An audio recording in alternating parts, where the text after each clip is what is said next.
स्वागत आहे मित्रांनो तुमचं करंट एडिटोरियल मराठी या आपल्या यूट्यूब चॅनलवर. संपादकीय लेख यामध्ये आपण लोकसत्ता पेपरमध्ये प्रकाशित होणारे लेख हे बघत असतो. तर चला बघूयात आजचा लेख. आजचा संपादकीय लेख सर्वोदयाचा अमृत महोत्सव. विजय दिवाण. विनोबा भावे यांनी स्थापलेल्या सर्वोदय समाजाने सोमवारी 14 मार्च रोजी 75व्या वर्षात पदार्पण केले.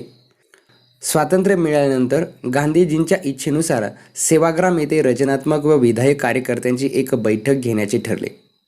2 फेब्रुवारी 1948 रोजी गांधीजी दिल्लीहून बैठकीसाठी निघणार होते, पण 30 जानेवारीला त्यांची हत्या झाली.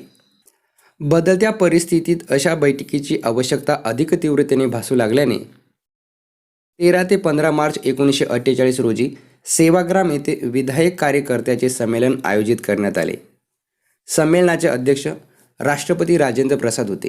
संमेलनास विनोबा, पंडित जवाहरलाल नेहरू, मौलाना आझाद, आचार्य कृपलानी, जयप्रकाश नारायण, शंकरराव देव इत्यादी काँग्रेसचे नेते उपस्थित होते. देशाच्या बिकट परिस्थितीत एक विनोबाचं मार्गदर्शन करू शकतील असा विश्वास असल्याने उपस्थितांच्या अपेक्षा व नजरा विनोबावर खिळल्या होत्या. संमेलनात गांधी विचार मांडणाऱ्यांचे संघटन करण्याचे ठरले. विनोबांनी सर्वोदय समाज हे नाव निश्चित केले गेले. गांधीजींना जाऊन 1.5 महिनाही झाला नव्हता. या पार्श्वभूमीवर हे संमेलन होत होते. ज्या विचारसरणीने गांधीजींचा खून केला त्याचा उल्लेख होणे स्वाभाविकच होते. विनोबा आपल्या भाषणात म्हणाले, RSS संघटना अगदी फॅसिस्ट पद्धतीची आहे. असत्य हे त्याचे टेक्निक आणि त्याच्या फिलॉसॉफीचा भाग आहे. RSS जमात फक्त दंगाधोपा करणारी उपद्रववाद्यांची जमात नाही, तर ती फॅसिस्ट फिलॉसॉफरांची जमात आहे. पंडित नेहरूही आपल्या भाषणात म्हणाले, स्वातंत्र्याचा धोका बाहेरून नसून आतून आहे. हिंसेचे वारे असेच चालू राहिले तर राष्ट्र छिन्न भिन्न होईल. विनोबाप्रमाणे मी देखील हेच मानतो की आमच्या साध्याप्रमाणे साधने शुद्ध असले पाहिजे. विनोबांना संघटना उभी करायची नव्हती. संघटना म्हटली की त्यात सुसूत्र नियोजन असते. नियोजनात अंमलबजावणी आली. अंमलबजावणीत नियंत्रण व नियंत्रणात सत्ता येतेच. सत्तेतून असत्य आणि हिंसेला चंचू प्रवेश मिळतो. विनोबांना हिंसा आणि असत्याचा थोडाही शिरकाव नको होता व म्हणूनच विनोबांनी अहिंसक समाज रचनेसाठी बंदिस्त संघटनेऐवजी मोकळ्या सर्वोदय समाजाची स्थापना केली.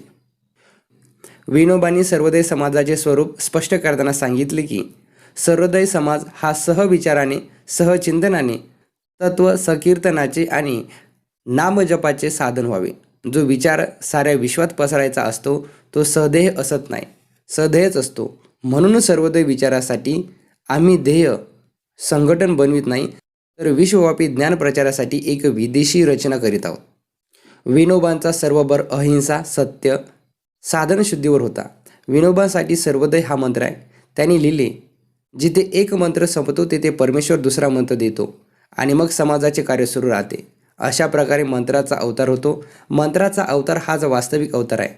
स्वराज्य या मंत्राची पूर्तता होताच गांधीजींनी दुसरा मंत्र दिला. तो मंत्र आहे सर्वोदय. गांधीजींनी आम्हाला जो सर्वोदय मंत्र दिला आहे त्याची पूर्ती आपल्याला करावायची आहे. राष्ट्रपती राजेंद्र प्रसाद यांनीही पुढे लिहिले, सर्वोदय समाज संघटनेच्या रूपात काम करणार नाही ना त्याचा काही निश्चित कार्यक्रम राहील, तरी देखील त्याला मानणारे कुठे ना कुठे रचनात्मक कार्य करीत राहतील. परंतु कोणीही कार्यकर्ता सर्वोदय समाजातर्फे व सर्वोदय समाजाच्या नावाने कार्य करणार नाही. सर्वोदय समाजाची रचना विदेशी असल्याने त्यात सदस्यत्वाच्या अटी, सदस्यत्वाचा अर्ज इत्यादी नाही.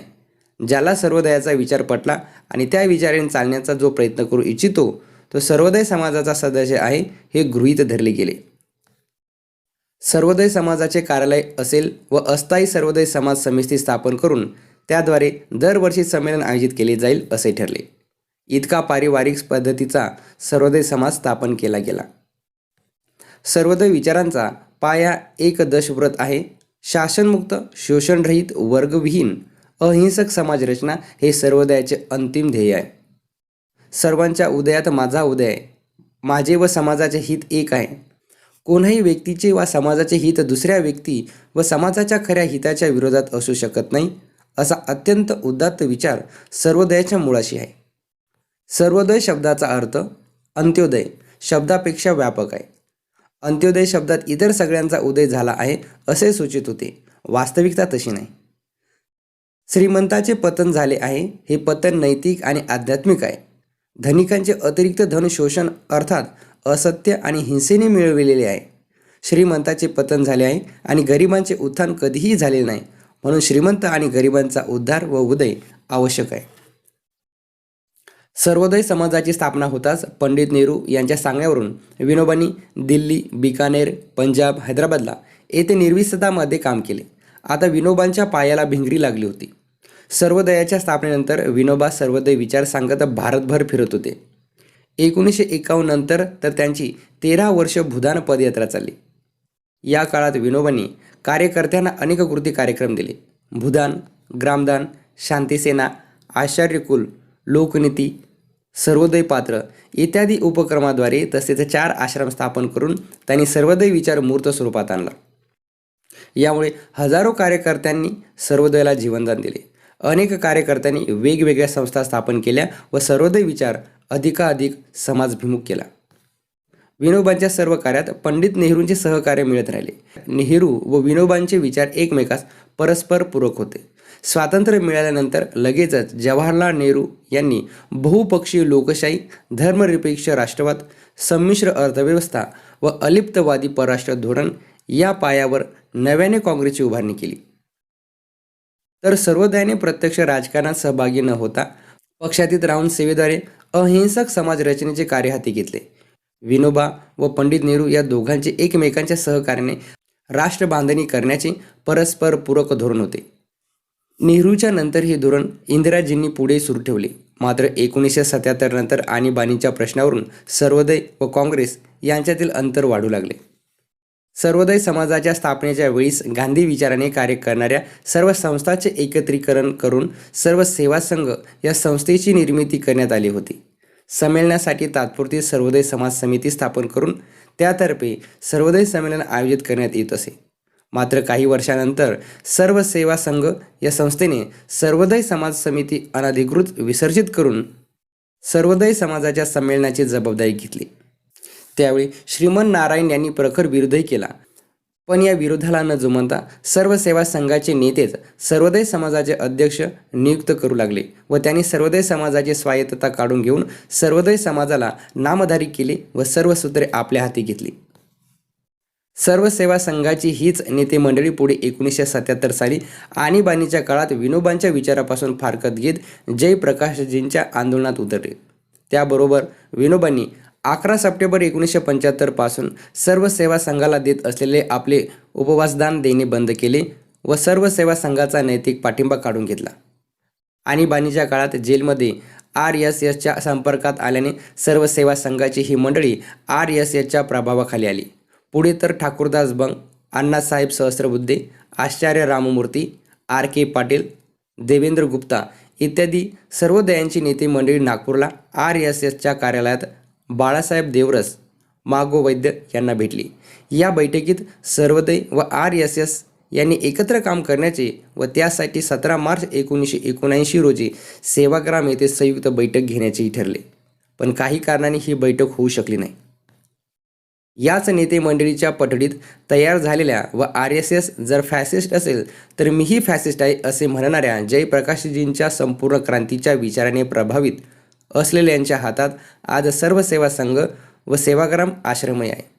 सर्वोदय समाजाच्या स्थापनेच्या वेळी विनोबांनी RSS ही फॅसिस्ट फिलॉसॉफरांची जमात आहे असा इशारा दिला असतानाही कार्यकर्त्यांचा विरोध असूनही हे सर्वोदयी नेते बिनदिक्कत RSSच्या दसरा मेळाव्यात रेशीमबागमध्ये प्रमुख पाहुणे म्हणून गेले. शिवसेनेच्या पदयात्रेत सहभागी झाले. संस्थेची जागा RSSच्या भागवंताच्या शिबिराला दिली गेली. मोदी सरकारच्या कमिटीवर ही मंडळी पदाधिकारी झाली.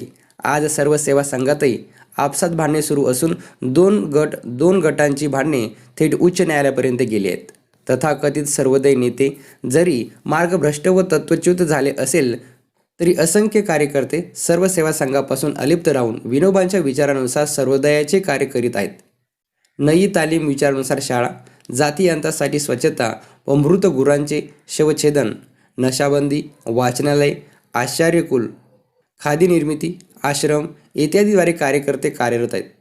खरा सर्वोदय समाज अशाच विनोबांच्या कार्यकर्त्यामुळे आज टिकून आहे व सर्वोदय समाज आपला अमृत महोत्सव साजरा करीत शताब्दीकडे वाटचाल करीत आहे. लेखक सर्वोदयाचे पूर्ण वेळ कार्यकर्ते आहेत. आजचा संपादकीय लेख